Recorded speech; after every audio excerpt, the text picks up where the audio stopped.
gave us, endowed in us, certain inalienable rights. Yeah. I want to know from some secular left-wing lunatic, how does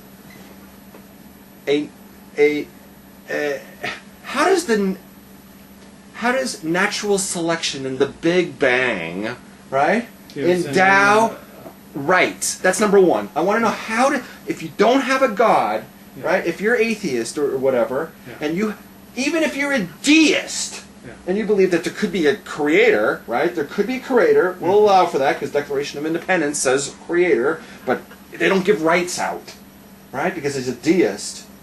How did the creator give the inalienable rights? Who says? Deists, their concept of a creator is he doesn't get involved in that, right? The creator doesn't get involved in social issues and whatnot, right? Am I right? Right. Only a true theist, a Christian, would be able to sign that Declaration of Independence. And there are tons of people who signed it, right? Bullshit that they were deists. Those were not deists, those were Christians.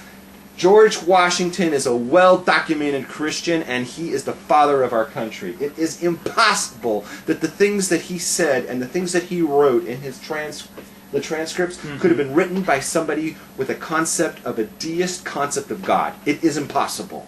The Declaration of Independence speaks to two things. It says that the people who signed it had a concept of a creator, that there is something out there, right? There's a God in this universe, and that God gives inalienable rights. So much for atheism, so much for deism, so much for this country being secular. Unless somebody can come and explain to me that, and explain to me how they all signed it, I don't want to hear it. This is a religious country. I will repeat it again. No, you want to repeat it? This is a religious country. This is a religious country. It is not a secular country, and it never was. And the left-wing bullshit, and they want to hijack this country and turn it into something it's not, and they want to turn it into a secular one. Fuck them. So are you disappointed in Carl Palladino? I want to get to back to this. Thank you for pulling me in. Yeah, well, the next day what happened was he got called all these names, and he got called mean and all these things, and then the next day what happened? Well, he said he still stands behind the... No, he doesn't. He apologized. But he apologized for how he phrased it. I apologize. I didn't mean to hurt anybody. Okay, you know what? Right there, I cut him off. I cut him off right there.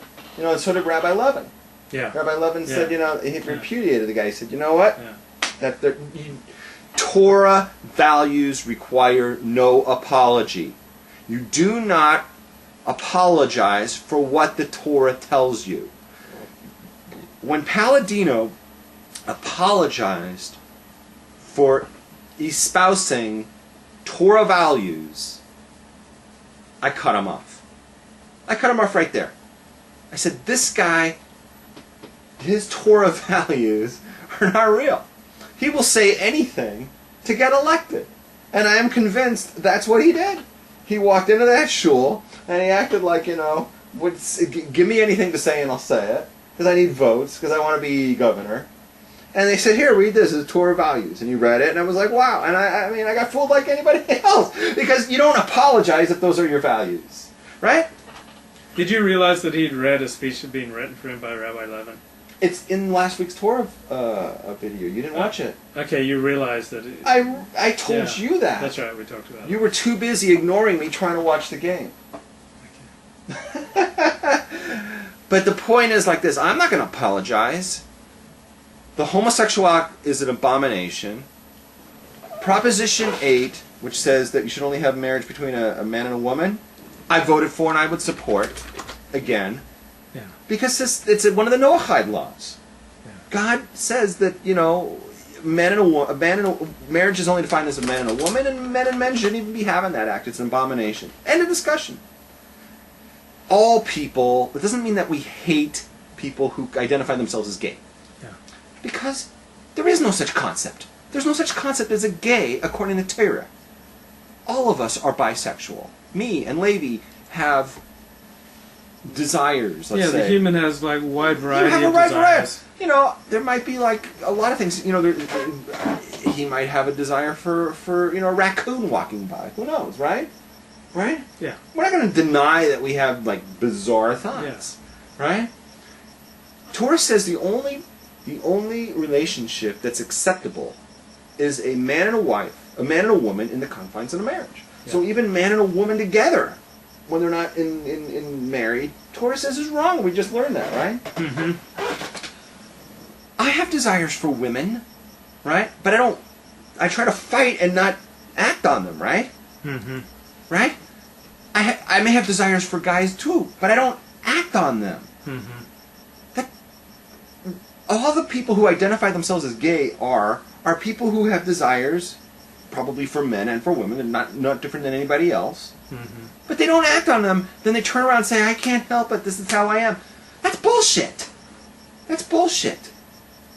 For that, you want us to bend the rules and say it's okay to do that? If you can't help it and you do it, that's your business, right? That's between you and God. But to turn around and say, therefore, you have to bend the rules for us? No. That's how I see it. So we've got a big controversy in the NFL. Brett Favre faces possible suspension for. What happened today? I didn't even follow the story. No. I thought the NFL was going to go talk to him today. Yeah, they're going to go talk to him today. But, okay, good. Go ahead. But allegedly, he texted pictures of his private parts to this hottie who works for the New York Jets as a sideline reporter, Jen Sturger. And Brett Favre is in all sorts of trouble for this. If he, in fact, did what is alleged on Deadspin.com. So I did a lot of exhaustive research this morning. Like, I put Jen Sturger into Google, and I just looked at dozens of photos of her, and this is like a girl just dripping with sexuality. She's posed naked for Playboy. She's posed almost naked for Maxim. She totally uses her body to get ahead, and she makes herself into a sex object. And so how, if you make yourself into a sex object as a woman, how do you expect men then to relate to you? What do you think they're going to text you? Do you think they're going to text you, this week's Torah portion? Think they're going to text you, what are your thoughts on Social Security reform? No, they're going to text you photos of their private parts. I mean, if you want to present yourself as a woman to the world as a sex object, men are then going to relate to you as a sex object. So they're saying that Brett Favre sexually harassed her if he did indeed text her these naked photos of himself. But why aren't women ever guilty of sexual harassment if they dress or act in a provocative way? So let's say a woman walks into a room in a low-cut blouse and she's got a great rack. Why aren't I getting sexually harassed? I'm a heterosexual guy. Like, I enjoy a good rack as much as the next guy. And, like, some woman walks into a room with, like, just totally showing it off. And why isn't that sexual harassment? It's only sexual harassment if a man does it to a woman. Like, if a woman stares, a woman dresses provocatively or acts provocatively and a man stares, then even that can be construed as sexual harassment.